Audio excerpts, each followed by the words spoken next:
Welcome to another deep dive. Are you ready to explore the wonders of our solar system? Absolutely. It's a topic that never gets old, even for those who follow space exploration closely. I think that's what's so cool about space. There's always something new to learn, always something that makes you go, whoa, I didn't know that. Exactly. Like take the sun, for example.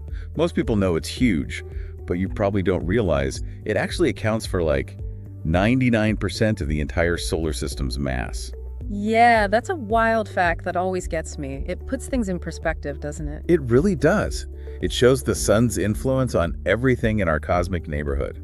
It's not just about the light and warmth we get. That's right. It's the sun's gravity that's keeping all the planets, asteroids, comets, everything in orbit. Exactly. And it's not just gravity. Remember all those news stories about solar flares potentially messing with our technology? That's the sun's doing too. You mean the solar wind, right? That stream of charged particles constantly shooting out from the sun. Precisely. And while it can cause some disruptions here on Earth, it's also what creates those beautiful auroras you see near the poles. Ah, the northern lights. Absolutely stunning. Yeah, they're a fantastic reminder of how active and energetic space really is. So we've got the sun as this powerhouse at the center of everything. Now, let's zoom in a bit on the planets themselves, starting with, well, the first one you'd encounter traveling out from the sun, Mercury. Oh, Mercury's a fascinating one, a planet of extremes, you could say. It basically has no atmosphere to speak of. Which means? Wild temperature swings, like scorching hot days that could melt lead. Wow. Followed by frigid nights colder than anywhere on Earth. So no mild weather on Mercury, huh? Not a chance. Now, if we move on to Venus, often called Earth's evil twin, similar in size and all. Venus is covered in this super thick, toxic atmosphere, basically a runaway greenhouse effect in action. It traps heat like crazy. A cautionary tale, maybe, for what could happen to Earth if we don't take climate change seriously? It really is. Studying Venus helps us understand how fragile our own planet's balance is. And speaking of our planet, can't forget about good old Earth, the only place we know of that supports life as we know it. Absolutely unique. Liquid water, a protective atmosphere, and that magnetic field shielding us from harmful radiation. It's truly remarkable. It makes you appreciate how special our planet is, that's for sure. It does. Now, next up in line is Mars, a planet that's been capturing our imaginations for centuries. Oh yeah, Mars, the red planet. We've sent so many probes and rovers there. And for good reason. It's the planet most similar to Earth in many ways. Though today it's a cold, dry desert, there's a lot of evidence suggesting. It wasn't always like that. Exactly. There are signs that Mars might have had a much warmer, wetter past. Think rivers, lakes, maybe even oceans. Wow, imagine that. A blue Mars billions of years ago. It's mind-boggling. And the big question is, did that ancient environment support life? It's why we keep exploring Mars so intensely. The search for signs of ancient life. Maybe even current life, who knows? That's the dream, right? Finding proof that we're not alone in the universe. Now, if we venture beyond Mars, we enter a whole new realm, the gas giants. Talk about massive. Oh yeah. Jupiter and Saturn are like nothing in the inner solar system. They're huge, made mostly of hydrogen and helium. Jupiter especially is mind-blowingly gigantic. It's the main attraction, and the other planets, including Earth, are just dancing around it, along with the sun. That's a great way to put it. Jupiter's gravity really does influence everything. It's actually kind of helpful, though. It acts as a shield for Earth. Really? Yeah, deflecting comets and asteroids that might otherwise come our way. So Jupiter's like our cosmic bodyguard. You could say that. And it's not just about size. Jupiter has some incredible moons, like Europa. I've heard about Europa, the one with the potential for an ocean beneath its icy surface, right? That's the one. It's a prime candidate for finding life beyond Earth. Just imagine it. A hidden ocean teeming with alien life forms. That would be absolutely incredible. And Jupiter also has that massive storm, the Great Red Spot, right? Oh yeah, it's been raging for centuries, and it's bigger than Earth. It's crazy to think about the scale of things out there. And then there's Saturn with its iconic rings. Just stunning to look at. The rings are incredible. Countless particles of ice and rock, all orbiting Saturn, reflecting sunlight to create that breathtaking view. And to think it's all down to gravity and the forces at play around Saturn creating this delicate balance. Exactly. And Saturn has its own fascinating moons too, like Titan, the only moon in our solar system with the thick atmosphere. Titan, wow. Another place with potential for life, some scientists believe. Definitely a possibility. It's a world shrouded in mystery, dense nitrogen atmosphere, maybe even methane lakes on its surface. It makes you wonder what else might be hiding out there in the far reaches of our solar system. Well, that's where we encounter the ice giants, Uranus and Neptune. They're called ice giants because they're mostly made of ice's water, methane, ammonia, unlike the gas giants. Uranus has always fascinated me. It's tilted on its side, practically rolling around the sun. Imagine the seasons on that planet. Talk about extreme.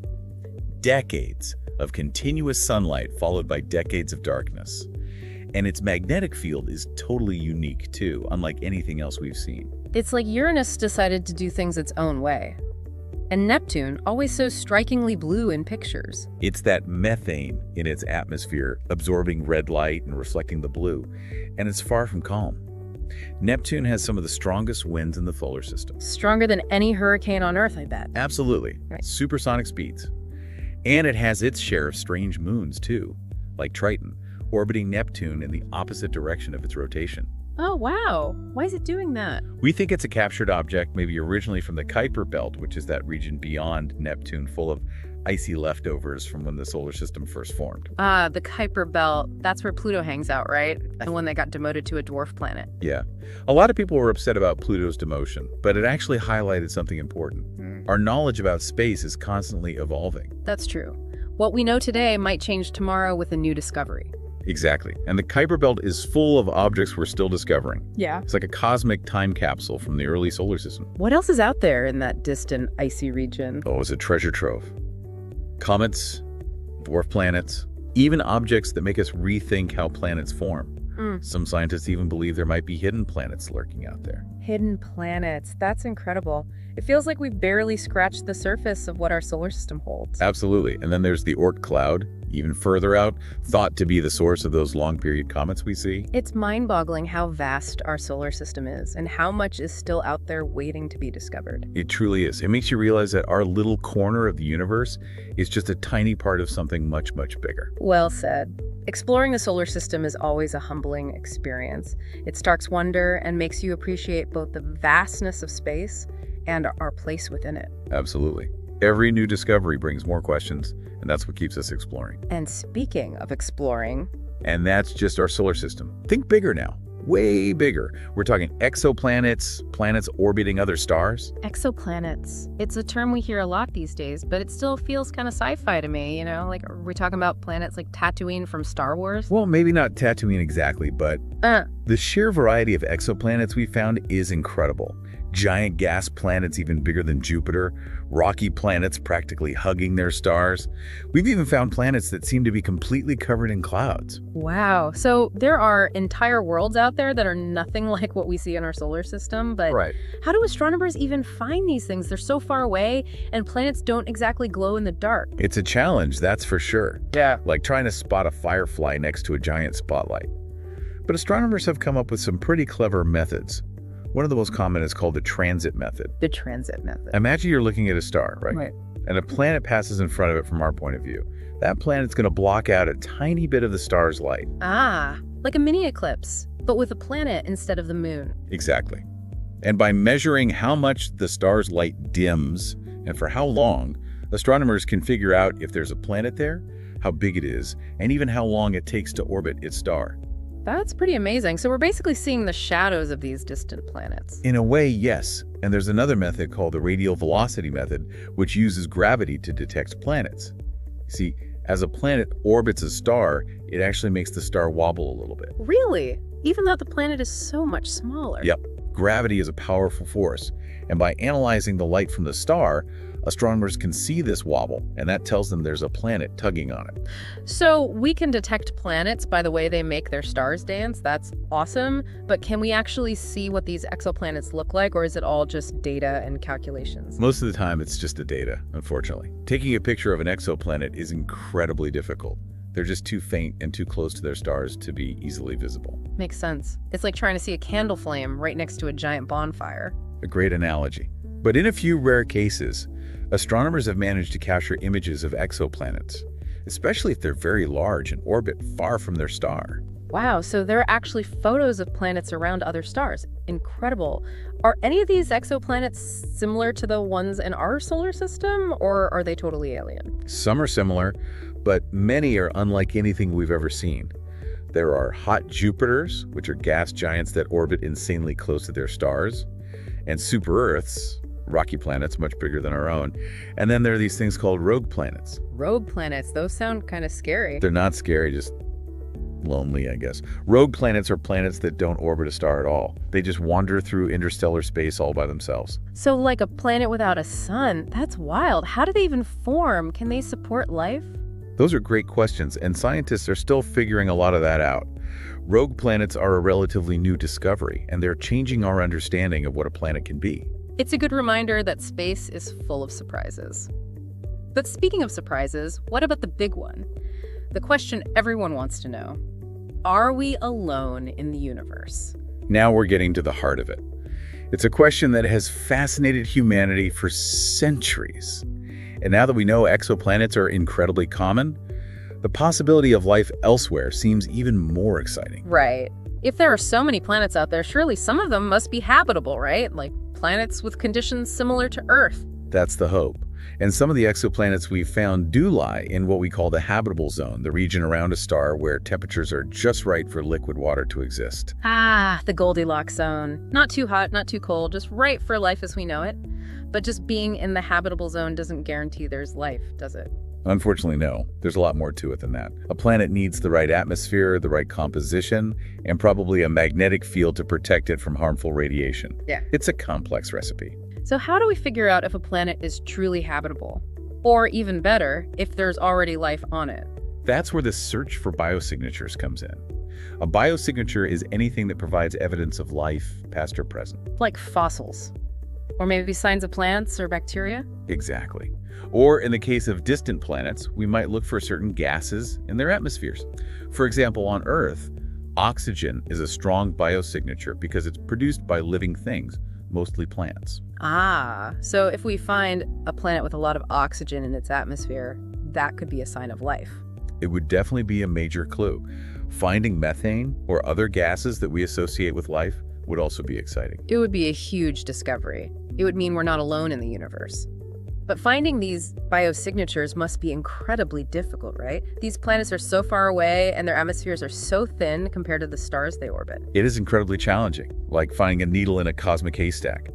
It requires super powerful telescopes and extremely sensitive instruments to analyze the faint light passing through the atmospheres of these distant worlds. Sounds like a tough job. But I guess the potential rewards are worth it. Finding even the slightest hint of life out there would be groundbreaking. Absolutely. And the search is pushing the boundaries of technology. We're building new telescopes, both on Earth and in space, that are more powerful and sensitive than ever before. It's amazing to think how far we've come. A few decades ago, we didn't even know for sure if other planets existed outside our solar system. Now we're finding thousands of them and looking for signs of life on them. It's a golden age for astronomy. Human ingenuity and our drive to explore are leading to some incredible discoveries. And those discoveries raise some really big questions, too. Like, what about intelligent life? Is there anyone else out there thinking and feeling and wondering about the universe, just like us? Now, that's the ultimate mystery. It's a question that has haunted us for as long as we've looked up at the stars. Are we alone? Or is there someone else out there, maybe even more advanced than us? It's both thrilling and a little unsettling to think about. I know what you mean. It makes you realize how much we don't know. But how do we even begin to look for intelligent life? It's not like we can just pick up the phone and call them. Well, there's a whole field of science dedicated to it. It's called SETI, the Search for Extraterrestrial Intelligence. SETI. I've heard about them. They use those giant radio telescopes to listen for signals from space, right? That's one approach. They're looking for any kind of signal that seems artificial, something that couldn't have occurred naturally, maybe a radio broadcast or a laser pulse, anything that looks like a deliberate message. So, like, if aliens were sending out a radio show across the galaxy, or maybe even beaming us a message with lasers, SETI would be the ones to pick it up. Exactly. But finding those signals is like trying to hear a whisper in a hurricane. Space is vast, and signals can easily get lost or distorted over such incredible distances. It's mind-boggling to think about the scale of it all. But even if we don't hear anything, it doesn't necessarily mean we're alone, right? Of course not. There are many reasons why we might not have detected another civilization yet. Maybe they're not using technology we can detect. Right. Or maybe they choose not to broadcast their presence. Or maybe they just haven't evolved to the point where they're capable of interstellar communication. It's a humbling thought. We might not even recognize an alien civilization if we stumbled across it. Our perspective is limited by our own technology and experiences. That's a crucial point. We tend to look for what we know. But what if alien civilizations are so advanced that their technology is beyond our comprehension?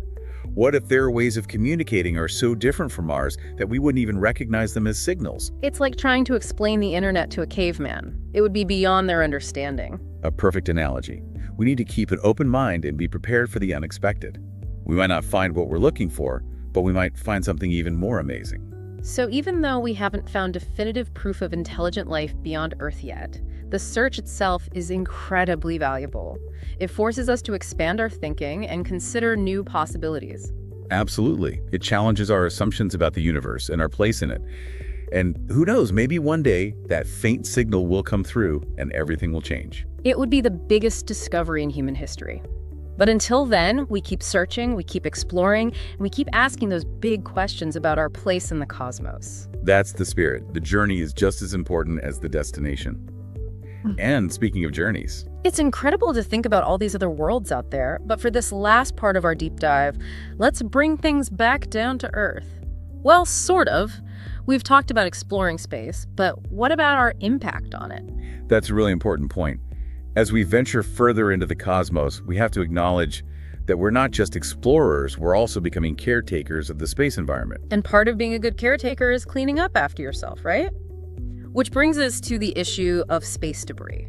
Yes. Space debris, it's becoming a bigger problem every year. I know it's an issue, but I don't think I really grasp how big of a deal it is. What's the situation? Well, every time we launch a satellite or a rocket, we leave a trail of debris behind. Old rocket parts, defunct satellites, even tiny bits of paint. All of it zipping around Earth at super high speeds. So it's like we've created a ring of garbage around our planet, but, I mean, how much of a problem can a few pieces of space junk really be? You'd be surprised. Even a small piece of debris can cause a lot of damage if it hits a satellite or spacecraft. We're talking about collisions happening at thousands of miles per hour. Whoa, so even a tiny fleck of paint could take out a whole satellite. It's definitely possible. And it's not just about damage to equipment. It's a risk in astronauts, too. Right, the International Space Station. They have to constantly watch out for this stuff, don't they? They do. The ISS has to perform maneuvers to avoid collisions with debris all the time. And the more we launch into space, the worse the problem gets. It's like playing cosmic dodgeball with increasingly high stakes. So what can we do about it? Can we clean up this space junk? There are a lot of smart people working on solutions. Some ideas involve capturing debris with nets or harpoons and then pulling it down into the atmosphere where it'll burn up. Space harpoons, that sounds straight out of a sci-fi movie. It does, doesn't it? But it could actually work. And then there's the idea of designing satellites that can deorbit themselves at the end of their life so they don't become part of the problem. That sounds like a smart approach. It's like we need to start thinking about space as an environment that needs protection, just like we protect our oceans and forests here on Earth. Exactly. We need to shift our mindset from exploitation to stewardship. Space is not just an endless frontier to be conquered. It's a delicate ecosystem that we need to treat with respect. And respect for the universe means thinking about more than just the physical environment, right? There are ethical considerations too, especially when we start talking about exploring other planets. Absolutely. We have to be mindful of the potential impact we could have on other worlds. For example, if we send a mission to Mars, how do we make sure we don't accidentally contaminate it with Earth bacteria? It's like that prime directive from Star Trek. Don't interfere with other civilizations. Except, in this case, we're talking about potentially interfering with the natural development of life on other planets. Exactly. We have a responsibility to be careful and to explore in a way that preserves the scientific integrity of these alien environments. Who knows what incredible discoveries await us out there? But we need to make sure we don't mess things up before we even have a chance to find them. So it's a balancing act. Our desire to explore and learn weighed against the responsibility to protect and preserve. Perfectly put. Yeah. And that balancing act is going to become even more crucial as space travel becomes more accessible and commercialized. We need to start having these conversations now, figuring out the ethical guidelines and sustainable practices that will guide our future in space. It's fascinating to me that exploring space is not just about rockets and robots and discovering new planets. It's also forcing us to confront some really big philosophical questions about humanity's role in the universe. It is, isn't it? And it's ultimately about more than just science and technology. It's about our values, our curiosity, our responsibility for the future, and our place in this vast and incredible cosmos. This deep dive has really opened my eyes to the wonders and challenges of space exploration. We've gone from the scorching heat of Mercury to the possibility of life in the icy oceans of Europa, from searching for alien signals to grappling with the ethics of venturing beyond Earth. It's been a journey, that's for sure. Hopefully we've sparked some curiosity and a sense of wonder about the universe, and maybe even inspired some listeners to learn more and get involved in space exploration themselves. I think that's the best takeaway of all. Space exploration is for everyone. It's about pushing boundaries, seeking knowledge, and understanding our place in the grand scheme of things. Couldn't have said it better myself. Keep looking up at the stars, keep asking questions, and never stop exploring. The universe is waiting. And on that note, we'll wrap up this deep dive into the solar system and beyond. Thanks for joining us, and until next time, keep exploring and keep wondering.